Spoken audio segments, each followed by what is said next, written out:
Hello, everybody. Thanks for joining us today. Today we have Julie Giles. She's the director of FACT, the Farm Animal Care Coalition of Tennessee. In her 2 years at FACT, she works to provide resources across the state for livestock response. To learn more about Julie, please check out her bio under the speakers tab. Today, she will be talking to us about her organization and how it can assist our agencies. If you have any questions, put it up in the chat, and Julie said she'll address them right away.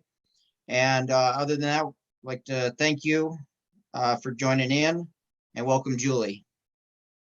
Well, thank you so much for that introduction, and I hope you all can hear me good and hear me okay, and we're going to go ahead and get started here.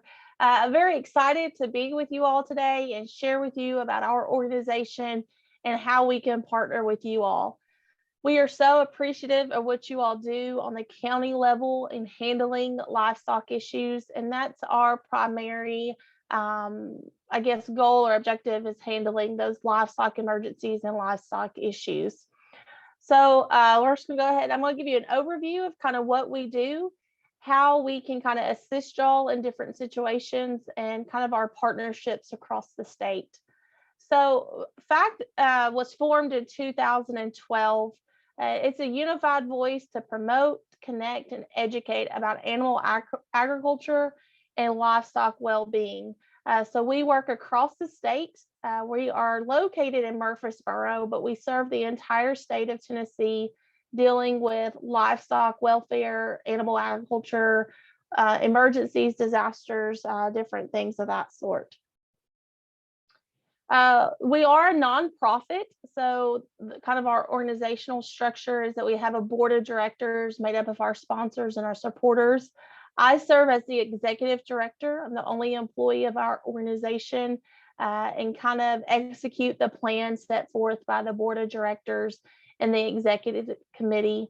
And then we have our subcommittees that fall under that.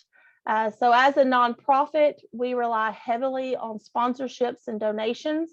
And so we are supported a lot by the agriculture industry.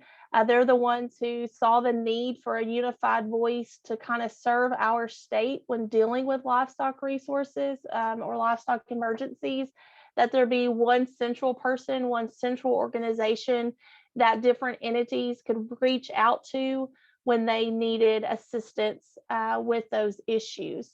So some of these serve on our board of directors, representatives from these, and also producers across our state, our farmers and things of that sort.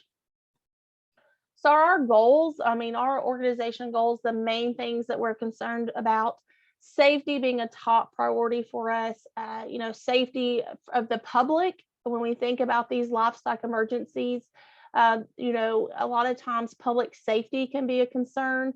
So we're definitely concerned about that. So human safety, public safety, and of course, the safety of the animals and dealing with livestock welfare. When we think about maybe how to respond, we always think about the welfare of the animal, and that kind of comes in with efficiency, needing to be efficient to handle these, and being sure that we are responding in a timely manner to get a solution. Education is also an important piece here. When we think about the agriculture and the livestock industry, today's population is 4 to 5 generations removed from agriculture or the farm. So education is really important to us, whether it be, like talking to you all today about just livestock response, or whether it be just even producers. We like to educate them on different methods and things of that sort. And then we want to ensure that we're being effective, that our resources are being used effectively, that we are responding effectively, and that we're really coming up with effective solutions when we respond to these issues. So a little bit about our relationships. So FACT is pretty unique because we don't just stay within I like to say within our pasture or within our field.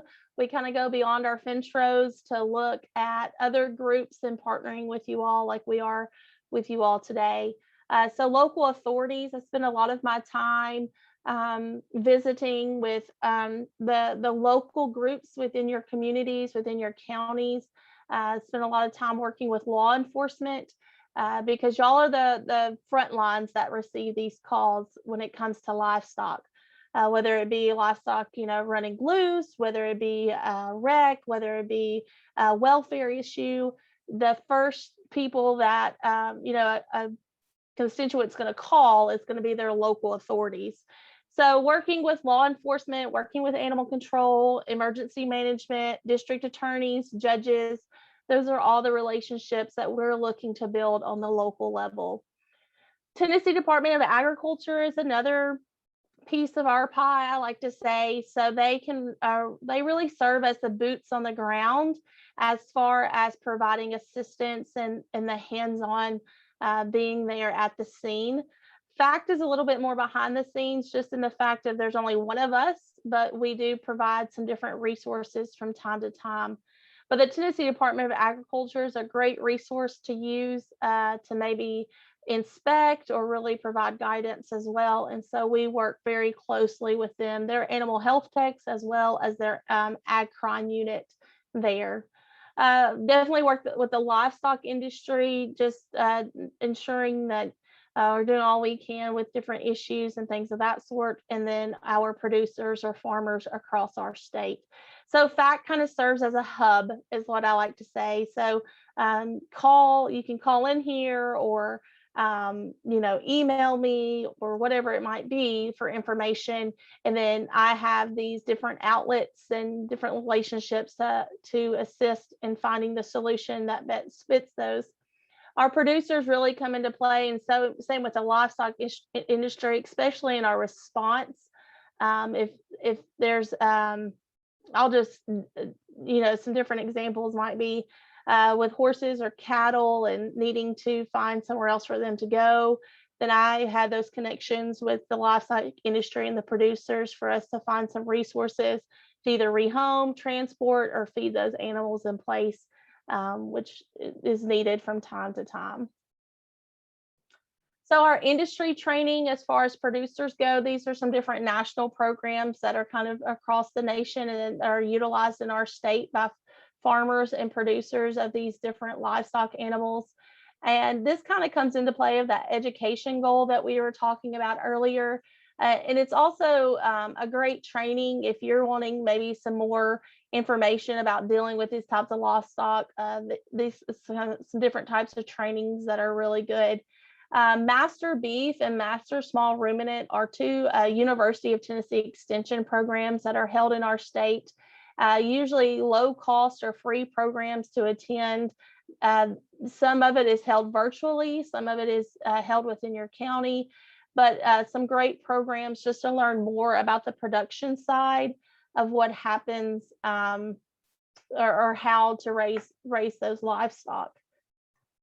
So I wanted to touch a little bit. I'm sure you all get calls from time to time about livestock welfare, livestock neglect issues. So just wanted to kind of go over that process, what that looks like in Tennessee, and kind of how that's handled. So the first piece of that is reporting. And so a constituent can report that there's livestock welfare.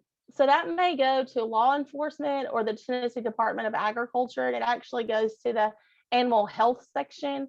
And so they have a report form on their website, or there's also a phone number, and we'll talk a little bit more about that here in just a second.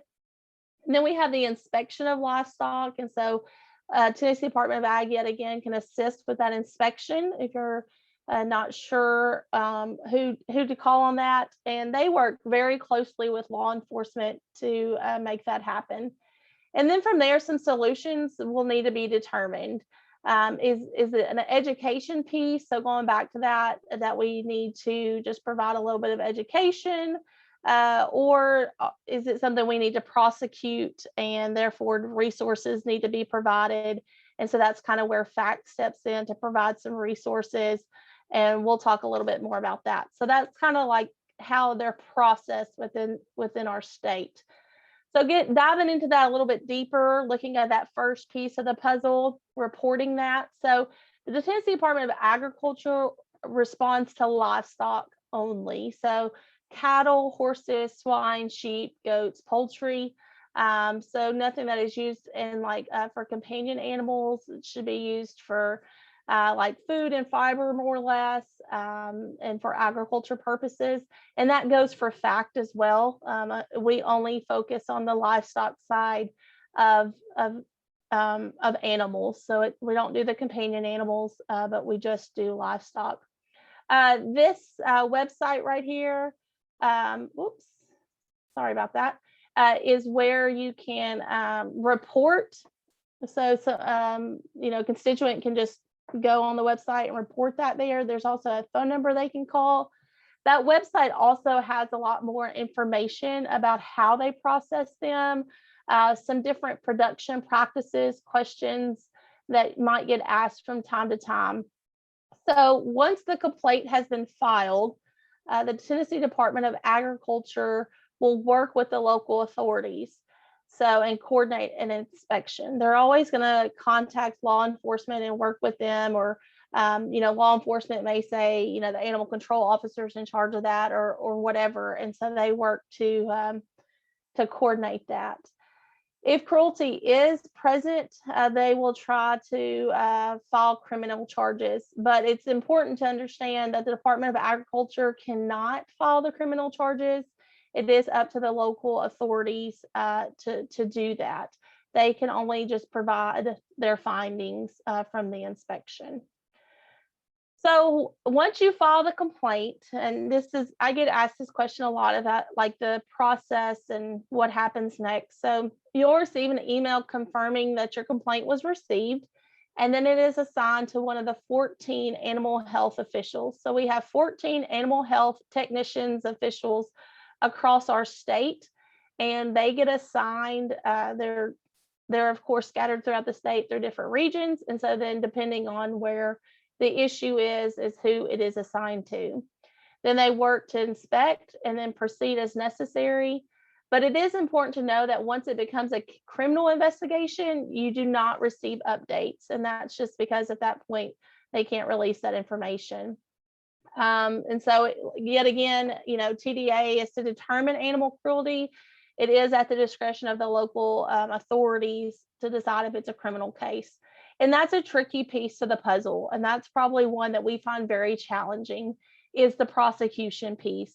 And that's one that we work really hard to build those relationships with district attorneys and really get them to understand the importance of prosecution. We understand that they have a lot on their plate, and there's things that, probably take precedence over this. But at the same time, as a livestock producer myself, those animals are very important to me. And so if they're not being treated correctly, and, I feel that is a criminal case that needs to be prosecuted. So looking at a little bit of the solutions to the puzzle, or to the pieces here. So one I talked about was UT Extension, and that's providing education. And there's a UT Extension office in each county of Tennessee, and they provide local agriculture education. It's usually low cost, free programming.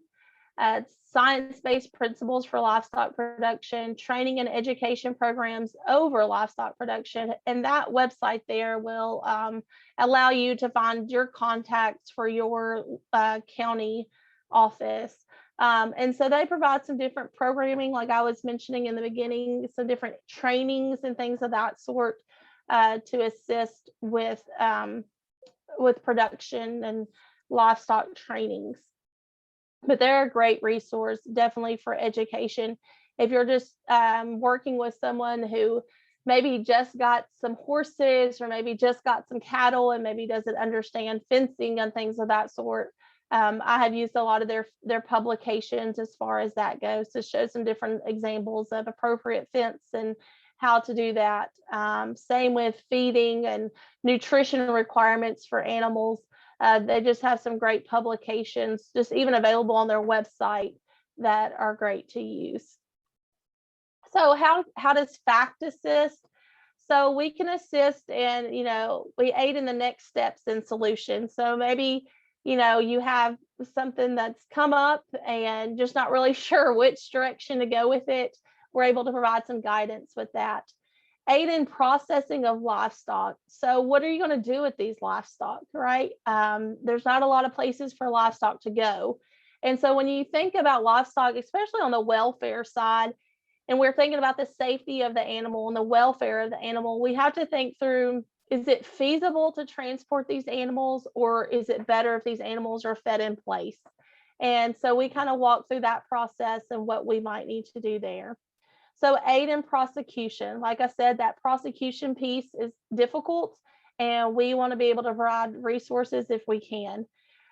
So guidance for gathering evidence. What types of things do we need to be capturing to ensure we have a strong case? And what do we need to continue to do to be sure that we can show that that animal welfare was in jeopardy?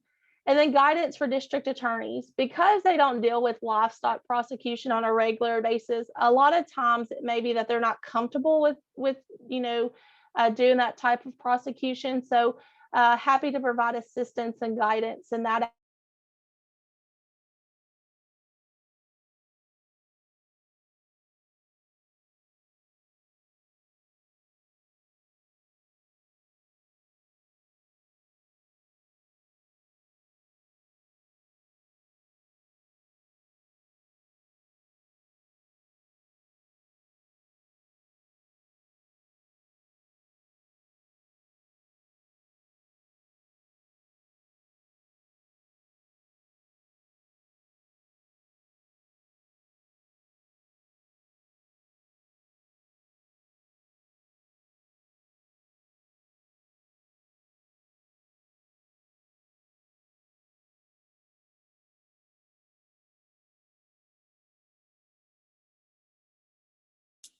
One moment, folks, we're having technical difficulties. We will have our speaker back in just a moment.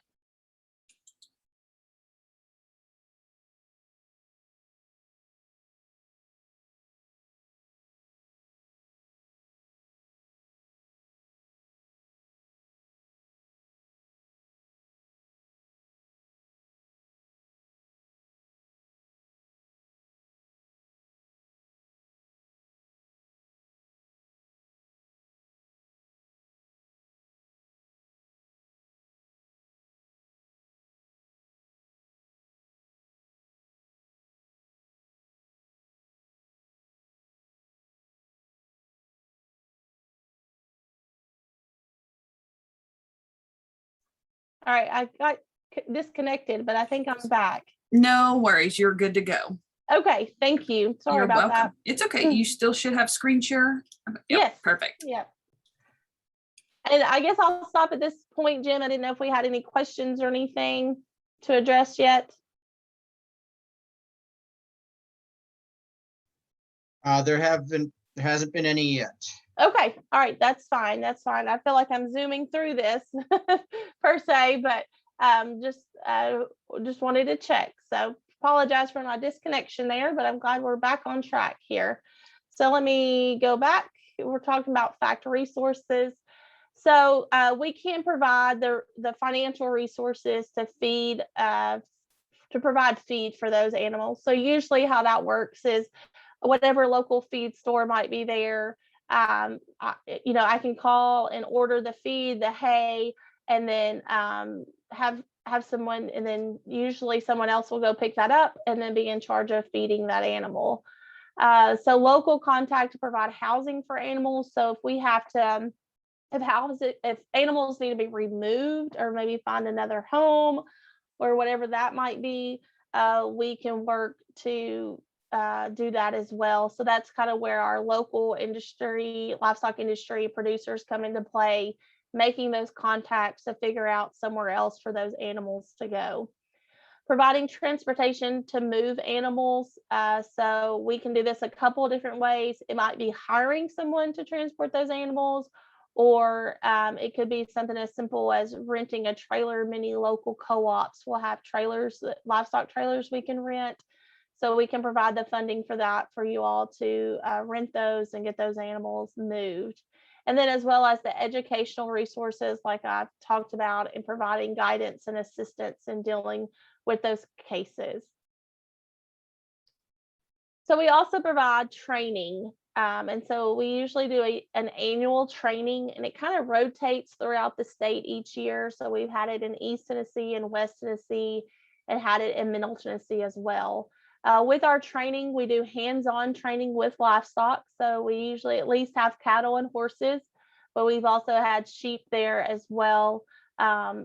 Just to and a lot of times we'll do body condition scoring with this, and body condition scoring is really what we use from time to time to determine if there's a neglect or welfare issue. Although there can be a lot more that goes along with that, but that's kind of one of the most often pieces of the puzzle that we might use. So we go over livestock neglect, welfare, and emergencies, and then overview of laws and regulations related to livestock, and then prosecuting and gathering of evidence. So looking at different things that we need to be taking pictures of and capturing, taking different notes and details, as well as forms and things of that sort that might go along with it. Thinking about liability is something we have to think about. If we send animals to a producer, we don't want them to be liable for those animals. So just figuring that process out as well.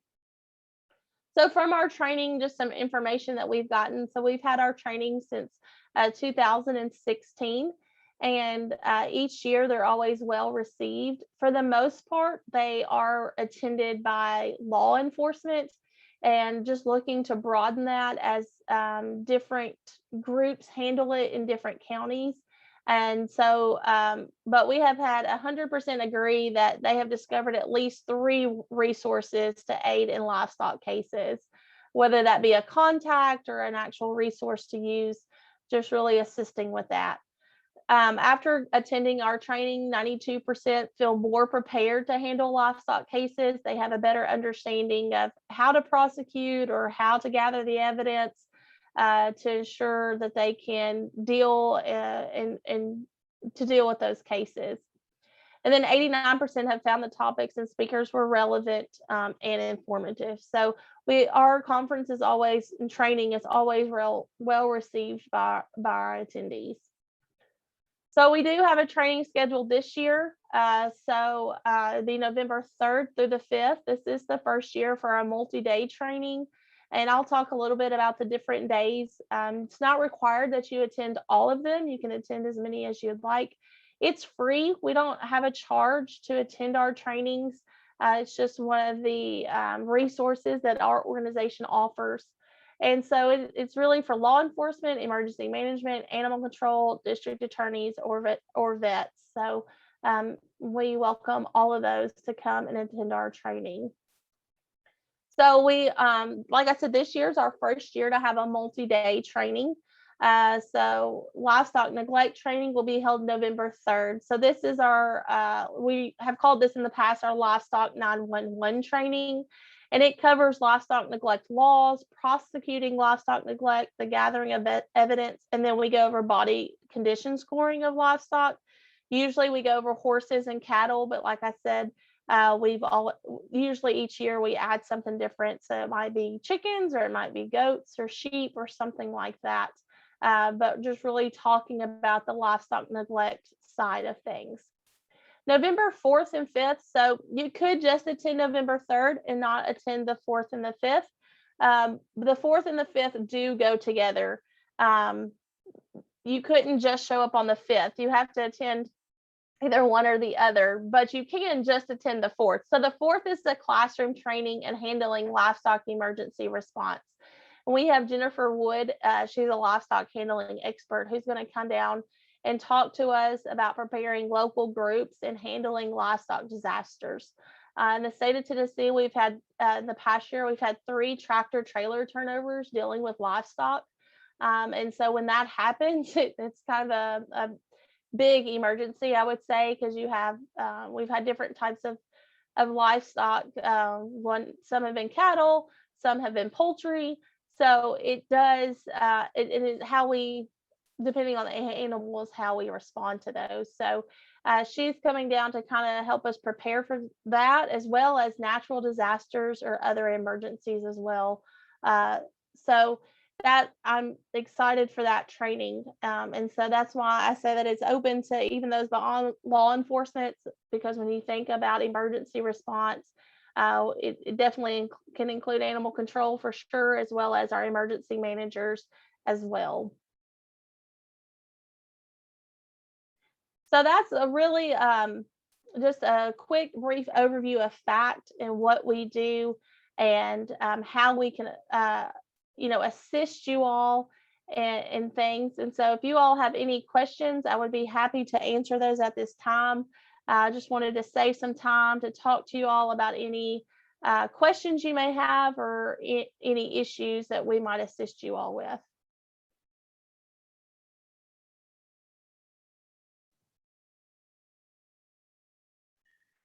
Thank you, Julie. As of right now, all that's coming up on chat are thank yous. Okay. I think all the information you shared is great and very helpful, especially from an animal control standpoint. Okay. I'm going to put these links in the chat for you all. And that way, so that one was the Tennessee Department of Agriculture. And that way, if y'all need to bookmark those or anything. And then this is the UT one. If y'all ever need those resources, y'all be able to find those. And I will be mailing out information about our conference to each office and everything. So y'all will be receiving that information as well. But y'all can also check out our website as well. And And I'm also, assuming with your the training in November, you're going to want people to register so you have a head count. yes. And so we will be getting that up soon as far as the registration opening. But we'll have it on our website as well. And so I'll just leave that with you as well. Okay, we had one question from Michael Gregory in regards to that training in November. He asked, how hands-on will it be? Yeah, so that's a great question. So the first day, as far as the body condition scoring, so we have animals there. So you'll learn about the different body condition scoring, and then you will also be able to mouth the horses, because a lot of their age is determined by their teeth. And so you will be mouthing horses and getting that experience. On the second day is more about handling livestock. So you'll be learning like about flight zones and things of that sort, and actually be working with the animals a little bit more than just evaluating as far as body condition scoring goes.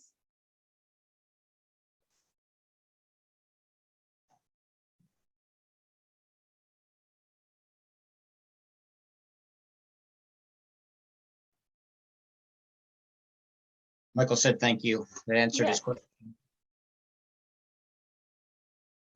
As far as the credit goes, I had asked about that, and so I am in the process of figuring that out, if that's a possibility on the credit side.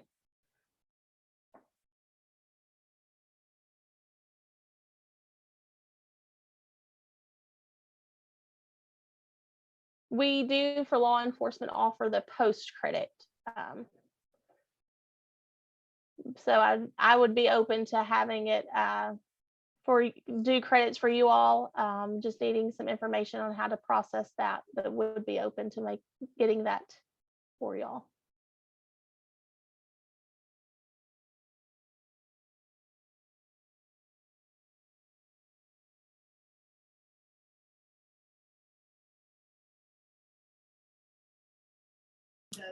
All right. Do we have any more questions for Miss Julie?